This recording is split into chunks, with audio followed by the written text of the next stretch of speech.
देखिए, ये बिरसा मुंडा जी की धरती है,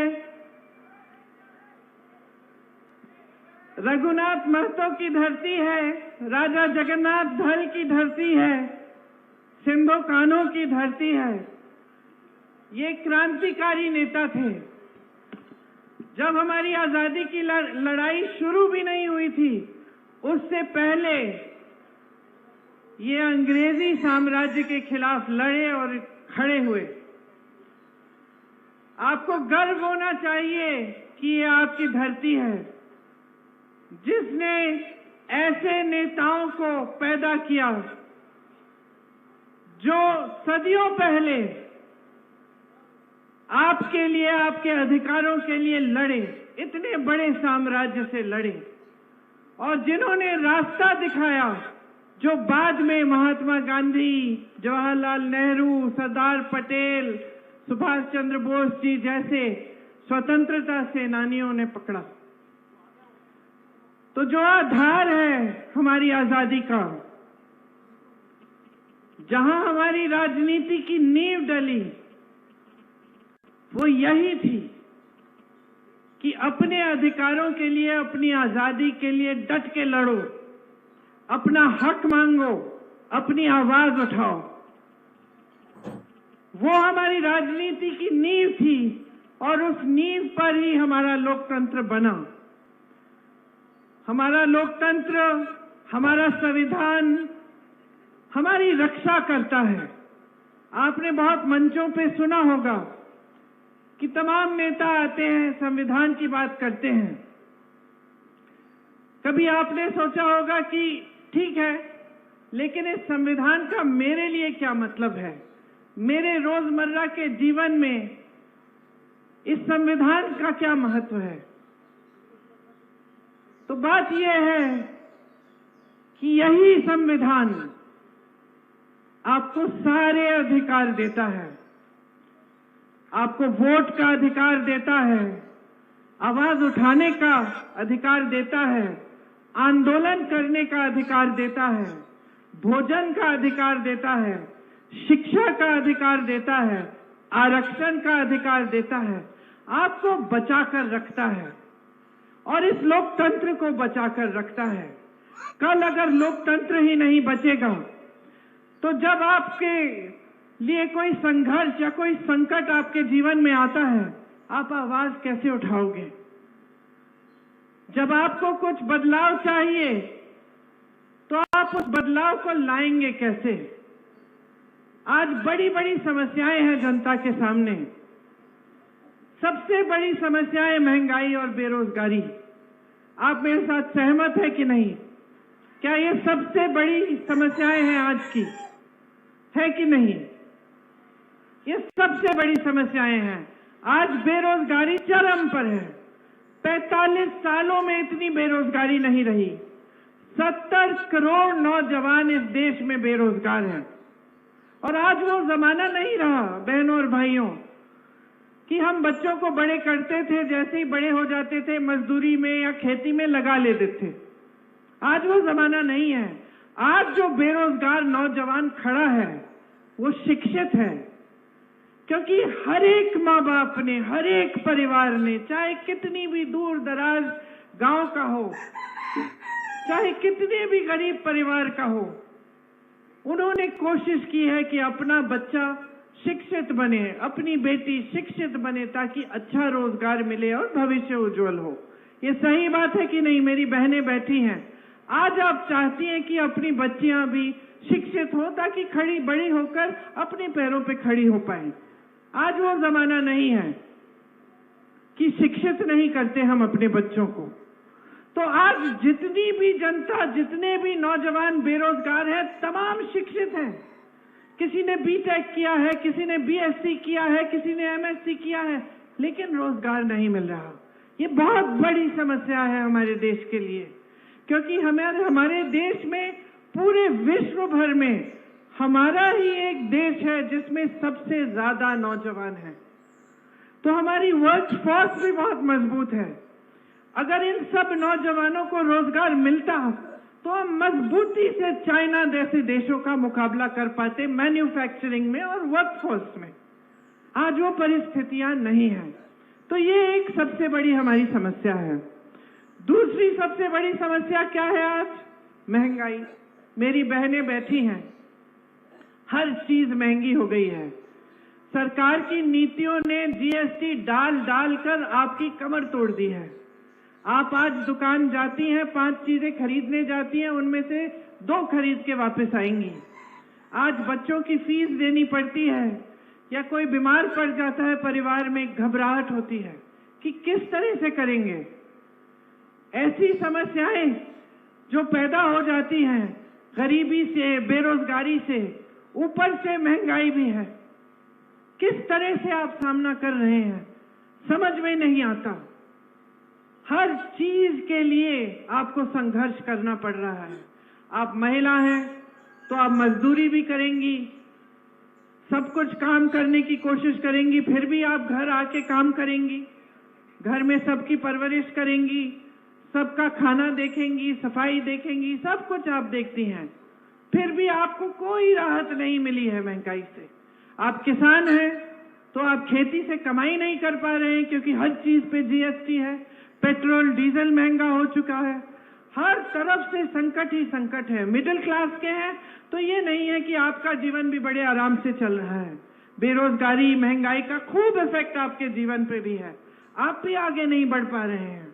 और जितने बड़े बड़े संस्थान थे, जितने सरकारी कारोबार थे जिससे एक स्थायी रोजगार मिलते थे, वो भी लगभग सारे आस्ते आस्ते करके अपने बड़े बड़े खरबपति मित्रों को मोदी जी ने और मोदी जी की सरकार ने सौंप दिए हैं।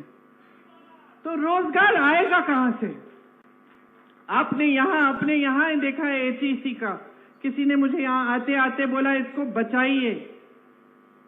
अब ये खड़ा किया गया आपके लिए और आज इसको कमजोर करके लगभग बंद होने के कगार पे है। सालों के लिए किसी को सैलरी नहीं मिली है। मोदी जी श्रेय लेते हैं।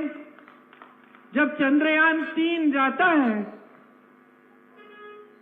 मोदी जी श्रेय लेते हैं, उनकी फोटो खिंचती है, छपती है। और जिसने उसके लिए सारा काम किया, जिन इंजीनियरों ने काम किया, जिन्होंने स्टील बनाया, उनका क्या होगा? उनको आप सैलरी तक नहीं दे रहे हैं, उनके बारे में आप पूछ नहीं रहे हैं। तो जब मैंने शुरुआत की अपने भाषण की, तो मैंने अपनी राजनीति की नींव की बात की, लोकतंत्र की नींव की बात की। क्यों? क्योंकि आज जो राजनीति देश में हावी है वो सच्ची राजनीति नहीं है बहनों और भाइयों, वो सिर्फ सत्ता लेने के लिए है।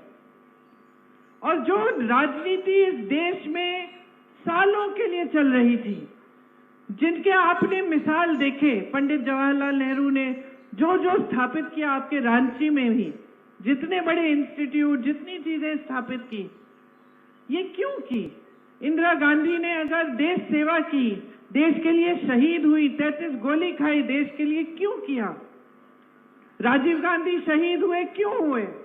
और सिर्फ मैं अपने परिवार के बारे में नहीं कह रही हूं, बहुत ऐसे नेता रहे। मनमोहन सिंह जी को देखिए, देश के लिए आजीवन समर्पित रहे, देश को कैसे आगे बढ़ाया, अर्थव्यवस्था को असली मायने से मजबूत किया। वो राजनीति आजकल नहीं चल रही है देश में। आजकल सिर्फ सत्ता को किस तरह से हासिल करना है, किस तरह से बटोर के रखना है। चाहे हमें जहां पे चुनाव जीतकर कोई और पार्टी जीत गई है और सरकार बन गई है, चाहे हमें उस सरकार को धन बल से तोड़ना हो, उसके विधायकों को खरीदना पड़े, 100-100 करोड़ दे के खरीद लेते हैं, सरकार गिरा लेते हैं, लोकतंत्र के बारे में सोचते ही नहीं, जनता ने किसको चुना वो सोचते ही नहीं, कुछ भी कर लेते हैं सत्ता के लिए।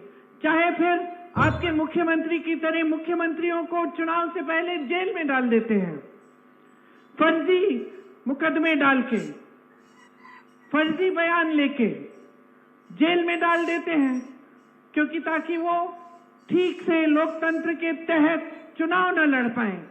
या फिर कांग्रेस पार्टी के खाते बंद कर देते हैं कि एक पैसा खर्च ना पाए, ताकि वो भी चुनाव ठीक से लड़ ना पाए। सारी ऊपरी राजनीति है ये। हल्की है। आज हमारे प्रधानमंत्री आपके सामने आते हैं तो महंगाई का शब्द उनके मुंह से नहीं निकलता, बेरोजगारी का शब्द मुंह से नहीं निकलता। पूरी दुनिया में सबसे ज्यादा बेरोजगारी, और आप प्रधानमंत्री हैं, इतना बड़ा पद है, इतना तो आदर कर लीजिए जनता की कि इस बारे में बात तो करें।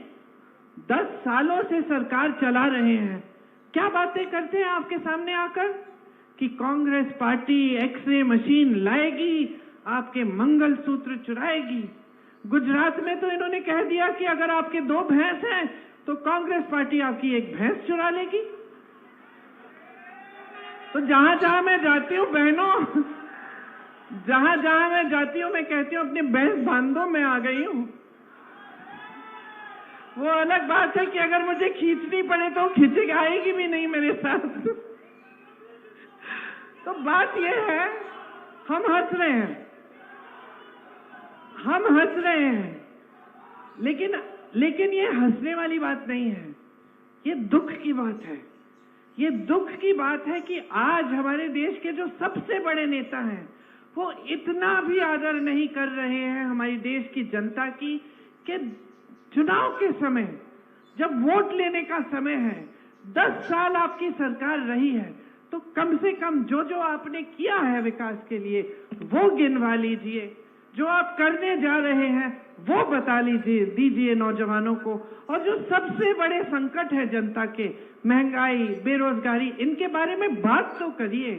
ठीक है, आपसे नहीं रुक पाया, आप नहीं कर पाए, ये सुलझा नहीं कर पाए, कम से कम बोलिए तो सही, कहिए कि मैं जानता हूं कि इतनी बेरोजगारी है कि आप मुश्किल में हैं, मैंने कोशिश की, मैं कोशिश करूंगा, इतना तो कह दीजिए।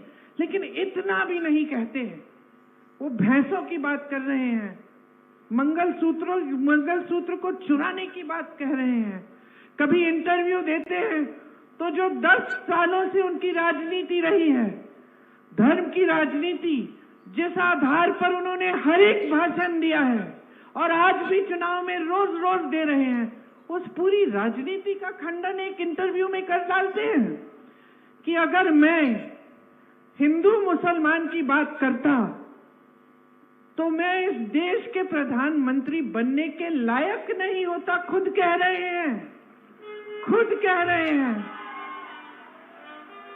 तो इसका मतलब क्या है बहनों और भाइयों?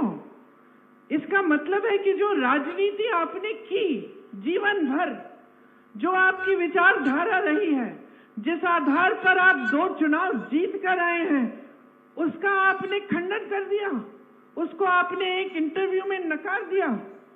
तो आप उस पे ही नहीं खड़े हो पा रहे हैं तो अपने वादों पे क्या खड़े होंगे? जो आपका आधार है उस पे तो खड़े हो जाइए। राहुल गांधी जी अपने आधार पर शुरू से खड़े हैं। 4000 किलोमीटर की यात्रा पैदल कन्याकुमारी से कश्मीर तक करते हैं, मणिपुर से मुंबई तक 4000 किलोमीटर और करते हैं, क्योंकि वो अपने आधार पर खड़े हैं। वो इस देश की लोकतंत्र को मानते हैं, वो इस देश के संविधान के लिए कुछ भी कर डालेंगे इसको बचाने के लिए, और वो पहचानते हैं कि लोकतंत्र में जनता सर्वोपरि है, जनता को झूठ नहीं बोला जाता। और अगर जनता को झूठ बोलेगा कोई नेता तो लोकतंत्र उसे सबक सिखाएगा। वो समझते हैं इस बात को। और मैंने ये अपनी आधार की बात क्यों कही, यहां से क्यों शुरुआत की मैंने भाषण की, क्योंकि एक गहराई होनी चाहिए नेता में। नेता में जो पद संभालता है उसमें एक गहराई होनी चाहिए, उसमें एक श्रद्धा होनी चाहिए अपने देश के प्रति, अपनी जनता के प्रति। और वो श्रद्धा बोली में सिर्फ नहीं प्रकट होनी चाहिए, वो श्रद्धा अपने कार्यों में प्रकट होनी चाहिए। आप वादा करेंगे जनता को कि 2 करोड़ रोजगार मिल जाएंगे सबको, तो आप उस वादे पे खरे उतरिए। यही जनता की मांग है। अगर आप कहेंगे कि 15 लाख रुपए आपके खातों में डालेंगे तो उस वादे पे खरे उतरिए।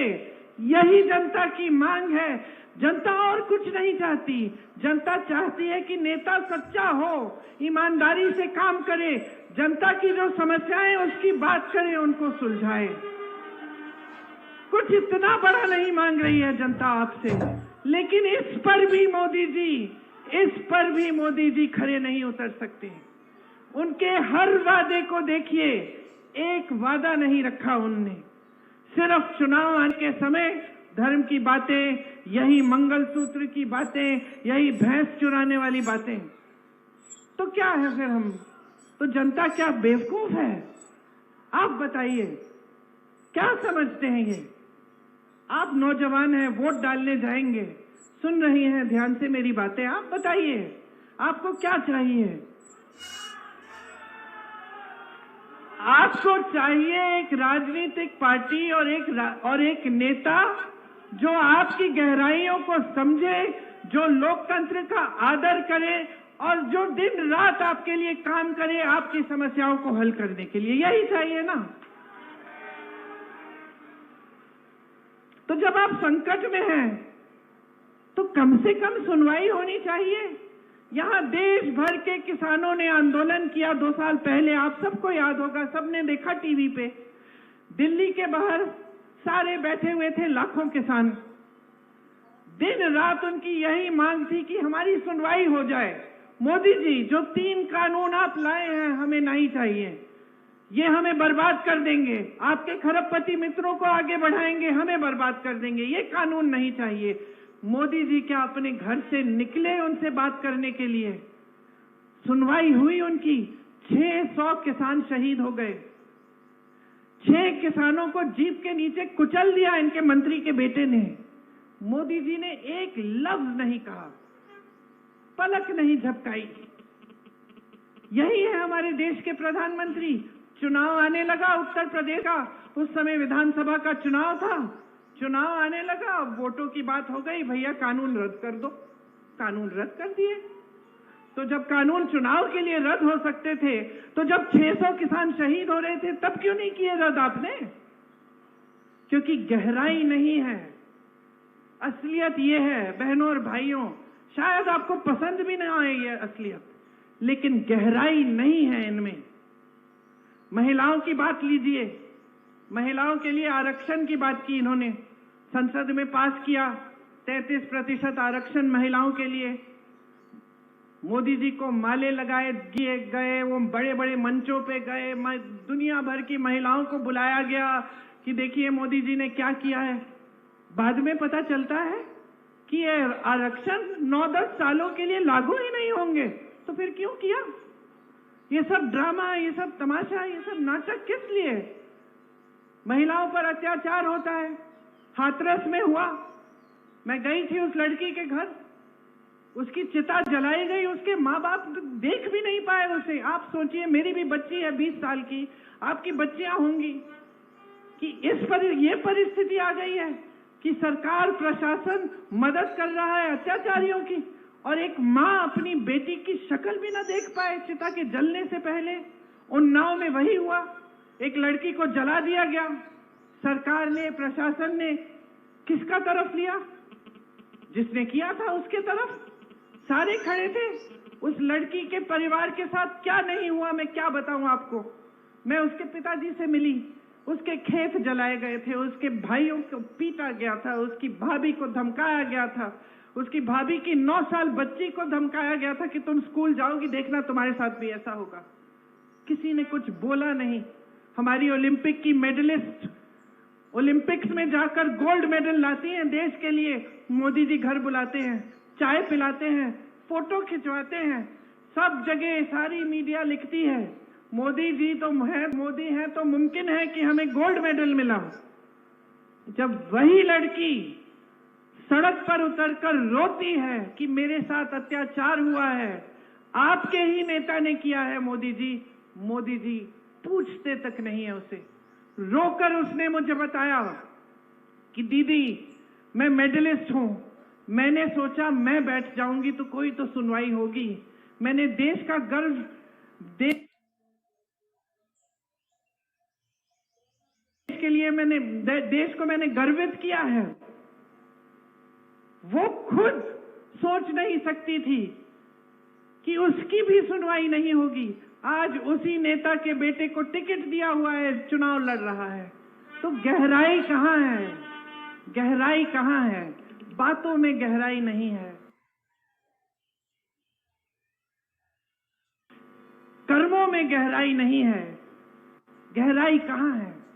और अगर गहराई नहीं है हमारी राजनीति में, अगर हमारे प्रधानमंत्री में नहीं है, तो देश कैसे चला रहे हैं?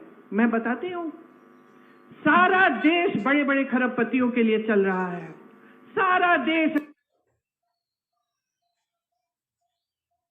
अडानी जी, अंबानी जी और 22 और खरबपतियों के लिए चल रहा है। देश के कोयले के खदान, देश के हवाई अड्डे, देश के बंदरगाह, देश की बिजली, देश का पावर, सारा उनके लिए। अभी जहां मैं गई थी, इस सभा से पहले अडानी जी को जमीन दी गई है, जमीन ले ली, मुआवजे नहीं दिए हैं, बिजली बन रही है खूब तेजी से। कहां जा रही है? विदेश में। उस जगह के रहने वालों के पास न बिजली मिल रही है, न रोजगार मिल रहा है, न जमीन का मुआवजा मिल रहा है, और ये बार बार बार बार होते चला जा रहा है। मोदी जी ने अगर एक काम किया है जो 70 सालों में कांग्रेस पार्टी नहीं कर पाई, वो कहते हैं ना 70 सालों में कांग्रेस ने जो किया, हमने 10 सालों में उसको किया है। कांग्रेस ने हमेशा इस देश की संपत्ति को आपके हाथों में देने का काम किया। आपको जमीन के पट्टे दिए, आपको जमीन के पट्टे दिए, आपको जल जंगल जमीन पर अधिकार दिया, जितने भोजन का अधिकार दिया। ये सब क्या है? ये सब देश की संपत्ति आपके हाथों में डालने का काम है। मोदी जी ने क्या किया? देश की सारी संपत्ति पकड़ा दी अपने बड़े बड़े खरबपति मित्रों को। 16 लाख करोड़ रुपए इन्होंने कर्ज माफ किए हैं। किसके? इन 22 खरबपतियों के, जिनके पास पहले से हजारों करोड़ हैं। इनके पास पहले से हजारों लाखों करोड़ हैं। ये कर्ज किस लिए लेते हैं? ये कर्ज इसलिए लेते हैं कि इनकी बेटी की शादी है। ये कर्ज इसलिए लेते हैं क्योंकि जमीन पे नुकसान हो गया है और आगे पता नहीं कि अगली रोटी कैसे खिलाएंगे अपने बच्चों को। ये कर्ज इसलिए लेते हैं क्योंकि कर्ज नहीं लिया तो बेटे की एमएससी बीएससी नहीं होगी, पास नहीं होगा, फीस भरनी है, ट्यूशन भरना है। ये कर्ज इसलिए लेते हैं ताकि इनके हजारों करोड़ कुछ और हजारों करोड़ बढ़ जाएं। और हमारी सरकार इनके 16 लाख करोड़ रुपए माफ करती है। ठीक है, करना है, इंडस्ट्री को बढ़ाना है, करो जो करना है, लेकिन फिर जब किसान को कर्ज माफी की बात होती है तो फिर किसान का भी कर्ज माफ करो, गरीब का भी कर्ज माफ करो, फिर नौजवानों को रोजगार दो, नौजवानों को पैरों पे खड़े होने के लिए कोई स्कीम दो। 16 लाख करोड़ रुपए आपने उन्हें पकड़ा दिए। देश में किसान 10,000, 50,000, 1 लाख रुपए के लिए आत्महत्या कर रहा है और आप चुप हैं। सरकारी कर्मचारी, ये सारे पुलिस वाले खड़े हैं, इनके पेंशन की बात होती है, आप कहते हैं पैसे नहीं है। पुराने पेंशन के लिए पैसे नहीं है भाई और बहनों। 16 लाख करोड़ रुपए खरबपतियों के लिए हैं, पुराने पेंशन के लिए पैसे नहीं है इनके पास। किसानों के कर्ज माफ करने के लिए पैसे नहीं है इनके पास। नौजवानों को आत्मनिर्भर बनाने के लिए पैसे नहीं है इनके पास। बड़े बड़े G20 के इवेंट्स करने के लिए हैं। मोदी जी चमके, ऐसे लगे जैसे दुनिया के सबसे बड़े नेता हैं, इसके लिए पैसे हैं। नया संसद भवन बनाना है, उसके लिए 20,000 करोड़ रुपए हैं। लेकिन गन्ने का बकाया देना था उसी समय, कोविड से पहले 15,000 करोड़ रुपए का, उसके लिए पैसे नहीं थे। मोदी जी के 2 हवाई जहाज 16,000 करोड़ रुपए के खरीदने के लिए पैसे थे, लेकिन गन्ने के 15,000 करोड़ के बकाये के लिए पैसे नहीं थे। तो समझ लीजिए, हल्के हैं, अपने लिए सब कुछ बटोर रहे हैं, सत्ता, संपत्ति। एक और काम किया मोदी जी ने और उनकी पार्टी ने जो कांग्रेस कभी नहीं कर पाई। 10 सालों में भाजपा को इस दुनिया की सबसे अमीर पार्टी बना दिया। कांग्रेस पार्टी को भ्रष्ट कहते हैं बहनों और भाइयों, कांग्रेस पार्टी को भ्रष्ट कहते हैं ना, हर सभा में जाके हम भ्रष्ट हैं, हमारे सारे साथी भ्रष्ट हैं, सबके बारे में। हम अगर इतने भ्रष्ट थे, 55 साल तो हम सत्ता में रहे, 70 सालों से देश आजाद है, जिसमें से 55 साल कांग्रेस सत्ता में रही। तो इन 55 सालों में कांग्रेस दुनिया की सबसे अमीर पार्टी बन नहीं पाई, न किसी ने प्रयास किया इसे बनाने का, और 10 सालों में आपने बना डाली।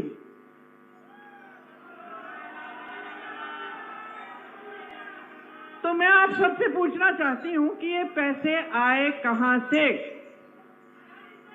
एक रिपोर्ट आई है जिसमें स्पष्ट लिखा है इन्होंने 60,000 करोड़ रुपए खर्चे हैं सिर्फ अपने पार्टी पे। मुझे याद नहीं है कि कितने सालों में। ये पैसे कहां से आए? ये हमारे इतने ईमानदार नेता जो रो के आपके सामने कहते हैं कि मैं भ्रष्टाचार के खिलाफ अकेले लड़ रहा हूं, इसीलिए ये सब मेरे पीछे पड़े हुए हैं। अच्छा, तो देश के इतिहास में, देश के पूरे इतिहास में कोई ऐसी, किसी प्रधानमंत्री ने ऐसी स्कीम नहीं निकाली जैसी इन्होंने निकाली, इलेक्टोरल बॉन्ड की स्कीम, जिसमें जो चंदा देगा उसका नाम गुप्त रहेगा। बहुत ईमानदार हैं। बताइए, आपको किसी से चंदा लेना है तो आप छुप के लेंगे? अगर ईमानदार हैं तो छुप के लेंगे कि सबके सामने लेंगे? मंदिर के लिए जब चंदा इकट्ठा करने आते हैं कि छुप के आते हैं, सबके सामने आते हैं? मंदिर के लिए है, दीदी चंदा दे दो, हम लोग देते हैं चंदा, है कि नहीं? तो अगर ईमानदारी का काम है तो आप सबके सामने लो, छुपाने की क्या बात है? इन्होंने क्या किया? स्कीम निकाल दी इलेक्टोरल बॉन्ड, सब नाम गुप्त रहेंगे। जब न्यायपालिका ने देखा कि भाई ये तो गलत स्कीम है, इसमें तो भ्रष्टाचार होगा, सूची निकालो, तो सूची निकालते हैं। अब मोदी जी क्या कहते हैं कि देखिए मैंने तो सबसे ईमानदारी की स्कीम निकाली, सारी सूची पारदर्शी है, सार्वजनिक कर दी। अरे आपने थोड़ी की, ये तो न्यायपालिका ने मजबूर करा के कराया आपसे। ठीक है, सूची निकलती है, सुन लीजिए, जिस पे छापा मारा उससे चंदा लिया, छापे बंद। जिस पे मुकदमे लगाए, चंदा लिया, मुकदमे ठंडे बस्ते में। जिसने गुजरात का वो पुल बनाया जिसपे से सारे लोग गिर के, सैकड़ों लोग बह गए पानी में, मर गए, उनसे चंदा लिया मोदी जी की पार्टी ने। आपको वैक्सीन लगी वैक्सीन? किस किस को लगी? सबको वैक्सीन लगी, दो मुझे भी। वैक्सीन बनाने वाली कंपनी से 52 करोड़ रुपए चंदा लिया। आज हम सब घबरा रहे हैं कि भाई इस वैक्सीन में क्या था, क्योंकि एक नई रिपोर्ट आई है कि वैक्सीन लेने से कुछ लोगों को एकदम भयानक से वो हो सकते हैं और वो मर सकते हैं। आज हम घबरा रहे हैं। मोदी जी ने कौन सी वैक्सीन ली ये मुझे नहीं मालूम, लेकिन हमको तो दिलवा दी 52 करोड़ रुपए चंदा लेके, है कि नहीं? तो आप सब कुछ कर रहे हैं, आप सरकारें गिरा रहे हैं, सामने, सबके सामने मीडिया आपकी वाहवाही कर रहा है रोज। क्यों? क्योंकि इस देश में 97% मीडिया की कंपनी बड़े बड़े खरबपतियों की है। इसलिए हम लोग टीवी चलाते हैं, यही दिखता है कि वाह वाह वाह वाह, अर्थव्यवस्था इतनी तेजी से आगे बढ़ रही है, मोदी जी ने वो काम कर डाले हैं जो किसी ने नहीं किए। हाईवे शुरू किए कांग्रेस पार्टी ने, उद्घाटन कर रहे मोदी जी, उस पे मोदी जी का नाम। हर चीज, आधी चीजें, ये जो राशन मिलता है आपको 5 किलो, समझ लीजिए, इसकी गहराई समझिए। ये 5 किलो राशन देना मोदी जी की मजबूरी है, क्योंकि कांग्रेस पार्टी भोजन का अधिकार लाई थी आपके लिए। भोजन का अधिकार का मतलब है कि हर गरीब परिवार को, कोई भी सरकार आए जाए, उसको राशन देना पड़ेगा। इसीलिए मोदी जी से आपको राशन मिलता है, उनकी मजबूरी है, कानूनी अधिकार है आपका। अपनी फोटो चेप ली, ये मीडिया वालों ने कह दिया कि ये तो मास्टर स्ट्रोक है मोदी जी का, सबसे बड़ी मोदी जी की स्कीम है, लो देखो, और हम सब मान गए, क्योंकि हम जो टीवी में देखते हैं हमें लगता है कि सच ही होगा, है कि नहीं? लेकिन समझ लीजिए, आज जो टीवी में दिख रहा है वो सच्चाई नहीं है, सच्चाई नहीं है।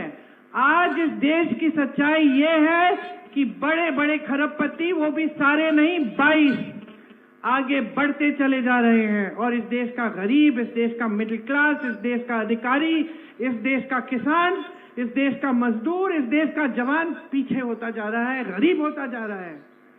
अग्निवीर जैसी स्कीम लाते हैं, 4 साल सेना में भर्ती हो जाओ, शहीद हो जाओगे तो फिक्र मत करो, पेंशन नहीं मिलेगा शहादत के लिए, शहीद का दर्जा भी नहीं मिलेगा, वापस घर जाना होगा 4 साल बाद सेना में भर्ती होके, तो बेरोजगार हो जाओगे, फिर से नौकरी ढूंढना शुरू करो। ये है इनकी स्कीम बेरोजगारी के खिलाफ को सुलझाने के लिए, ये है इनकी स्कीम।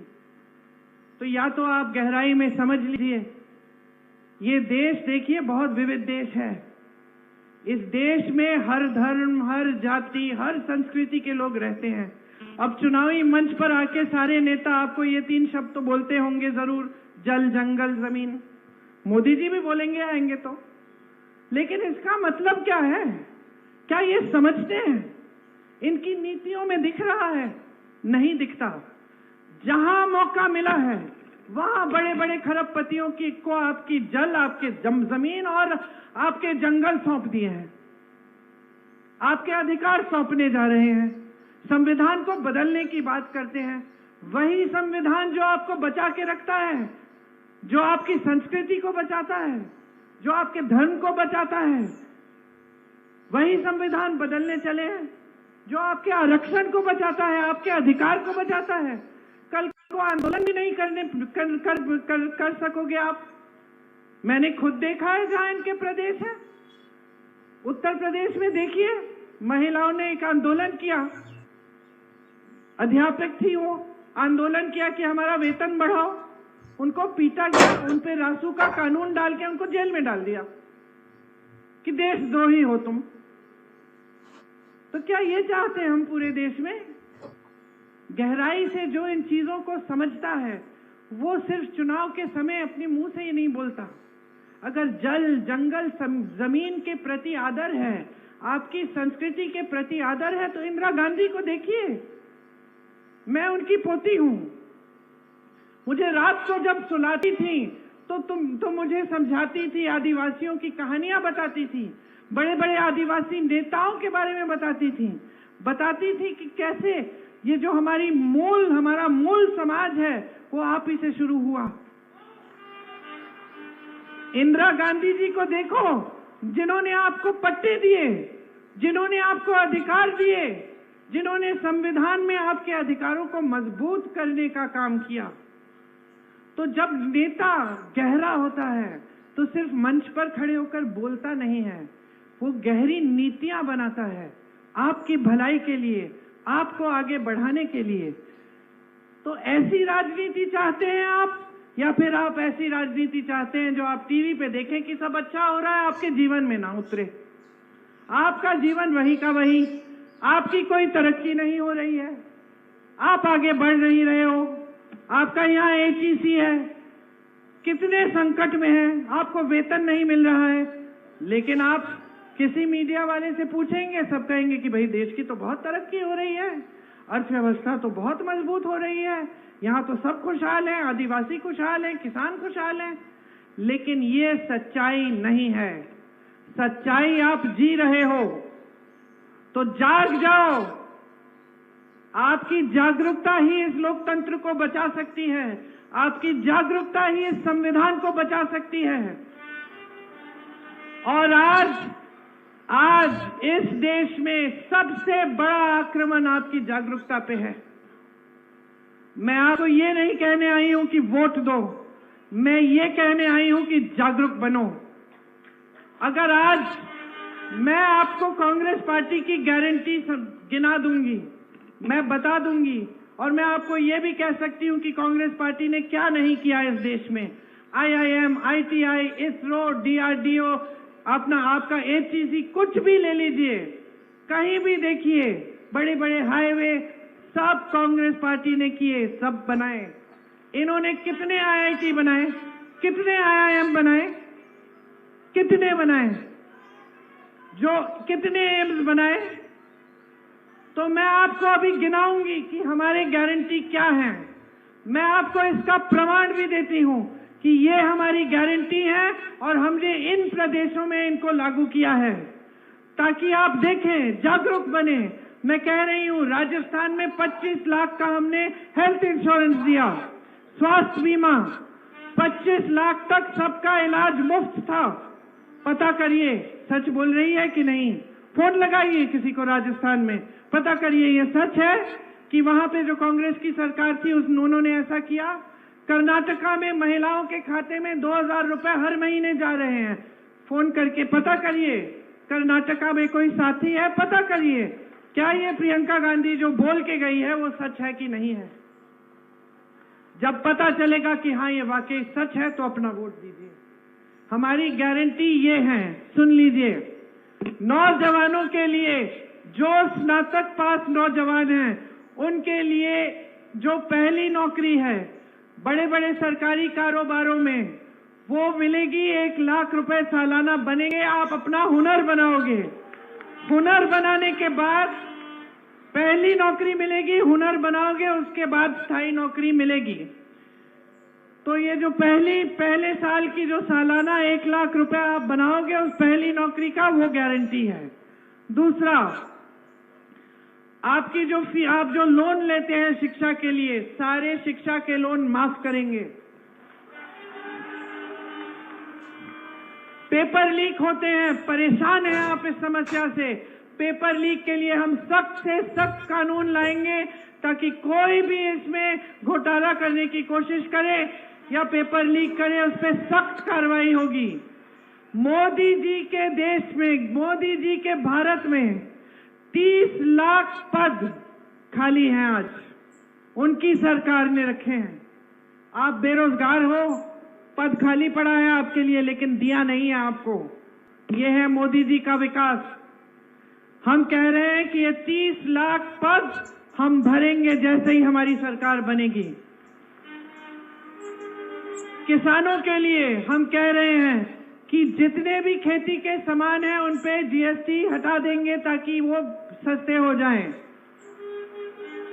आपका कानूनी अधिकार बनेगा कि आपको न्यूनतम समर्थन मूल्य मिलना ही पड़ेगा। जैसे भोजन के अधिकार में आपको मिलता है, उस तरह से किसानों के लिए न्यूनतम समर्थन मूल्य आपका कानूनी अधिकार बनेगा। आपके कर्ज माफी के लिए एक स्थायी आयोग बनेगा, ताकि जब जब आप संकट में हैं, कर्ज के लिए आपको मदद चाहिए, आप उस आयोग में जाके ले पाएंगे। बहनों, आपके लिए हर गरीब परिवार की सबसे बड़ी महिला के खाते में 8,500 रुपए हर महीने सरकार डालेगी। 1 लाख रुपए सालाना हर गरीब परिवार में सरकार दिलवाएगी। जो आशा बहुएं हैं, जो आंगनवाड़ी की बहनें हैं, मिड डे मील की बहनें हैं, आपके लिए जो आपके मानदेय हैं वो दुगने किए जाएंगे। सारे सरकारी पद जो हैं उनमें 50% महिलाओं को दिए जाएंगे। पहले के आरक्षणों के तहत हम आरक्षण का कैप हटा देंगे और हम जाति जनगणना करेंगे देश में, सिर्फ ये जानने के लिए कि कौन कितने लोग हैं और किस तरह से की सुविधाएं किसकी जरूरतें हैं। आज मजदूरों का शोषण होता है। कोई भी ठेकेदार आपको कितनी भी मजदूरी दे दे, कोई पूछने वाला नहीं है। हम कानून बनाएंगे, 400 रुपए प्रतिदिन से कम मजदूरी कोई नहीं दे पाएगा।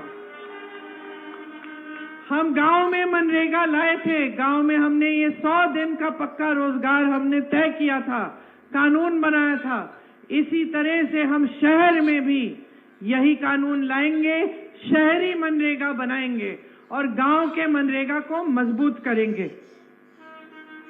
आप देख सकते हैं कि जहां जहां हमारी प्रदेश की सरकार है वहां वहां हम काम करके आज के दिन भी दिखा रहे हैं। जैसे मैंने कहा, कर्नाटका, तेलंगाना में महिलाओं के खातों में आज भी पैसे मिल रहे हैं। मैंने कहा राजस्थान में 25 लाख की हेल्थ इंश्योरेंस मतलब स्वास्थ्य बीमा हम दे रहे थे। तो हम प्रमाण दे रहे हैं कि हम काम कर रहे हैं। देखिए, तभी अपना वोट डालिए। हम आपके लिए, इस देश के लिए एक ऐसी राजनीति वापस लाना चाहते हैं जो आपके प्रति जवाबदेह हो। तानाशाही से किसी का भला नहीं होता। आपको कल आंदोलन करना है, आवाज उठानी है, सवाल उठाना है। वो स्वतंत्रता आपको लोकतंत्र और संविधान ने दी है। हम बिल्कुल किसी को नहीं रोकेंगे, कभी नहीं रोका है कांग्रेस पार्टी ने। आपने हमेशा जो भी आपके विचार हैं उनको व्यक्त किया, जो भी आपको मांगना था आपने मांगा खुल के। यही संविधान की खासियत है। नहीं तो आज हमारे देश में और जो आसपास के देश हैं उनमें फर्क क्या होता। पाकिस्तान को देखिए, अन्य देशों को देखिए, वो यहां तक आ ही नहीं पाए जहां भारत आया। और भारत क्यों आया इतनी दूर, इतना मजबूत क्यों बना? क्योंकि हमारे देश में लोकतंत्र स्थापित है। क्योंकि इस देश में हर धर्म के, हर जाति के, हर संस्कृति के, हर अलग अलग भाषाओं बोलने वाले लोग खुशी से रहते हैं। अगर हमारा लोकतंत्र नहीं होता, यहां तानाशाही होती, तो हम भी उनकी तरह बहुत पहले खत्म हो जाते, कमजोर हो जाते। आज यही हमारे देश की खासियत है और यही हमारे देश की सबसे बड़ी शक्ति है। आप हो तो आप जागरूक बनिए, अपनी शक्ति को समझिए। ये जो वोट देने जा रहे हैं, इंडिया गठबंधन को दीजिए।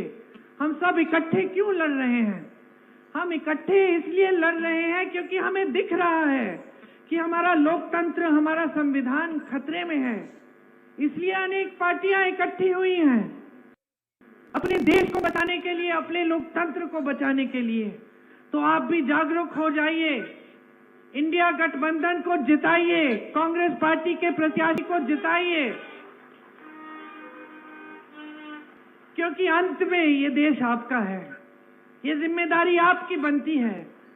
हम नेता कितना भी चीखे चिल्लाएं, लेकिन अंत में ये देश आपका है। आपके पूर्वजों ने इस देश की आजादी के लिए अपना खून बहाया है। हमारे पूर्वजों ने बहाया है, आप जानते हैं। तो ये देश आपका है, इसको संभालना आपका काम है, आपकी जिम्मेदारी है। बाकी हम आपके लिए दिन रात समर्पित हैं। हम इस देश के लिए, इस देश के संविधान को बचाने के लिए समर्पित हैं। आज नहीं आने देंगे, चाहे मोदी जी हो या चाहे कोई भी आए, लेकिन हम इस देश के संविधान पर आज नहीं आने देंगे। इस देश को लोकतंत्र को हम दुर्बल नहीं होने देंगे। यही सब बातें आपसे कहनी थी। आप सबने बहुत ध्यान से सुनी। मैं आपकी बहुत बहुत आभारी हूं। मुझे बहुत खुशी है कि हमारी जो प्रत्याशी हैं, एक महिला है और 27 साल की है, और नौजवान महिला हैं। और ये देख के मुझे हमेशा गर्व होता है जब मेरी एक बहन खड़ी हो जाती है और संविधान के लिए लड़ रही है, देश के लिए लड़ रही है। बहुत बहुत धन्यवाद। जय हिंद। प्रियंका गांधी जिंदाबाद।